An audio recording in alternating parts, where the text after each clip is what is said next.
CES kicked off today. We'll be getting the usual keynotes all this week, but since the whole affair is virtual this year, of course, I thought I'd begin to share some of the cool stuff that's dropped that normally I'd be able to tell you about firsthand.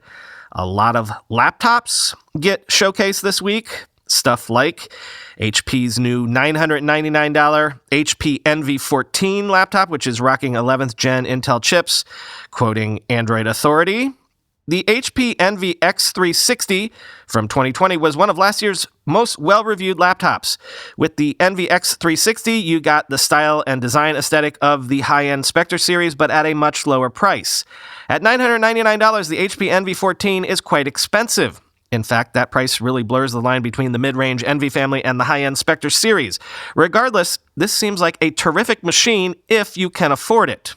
What made the price go up?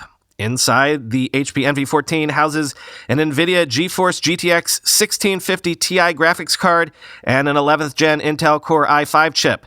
This makes it far more powerful than most other Envy models. Of course, if you're not a gamer or a creator, that hardware is going to be overkill for your needs. HP hopes you are a creator, though, because that's what its marketing team seems to be gunning for. The laptop's sleek, minimalist design is quite trendy, and the power of that graphics card will make editing video on the go a breeze, end quote.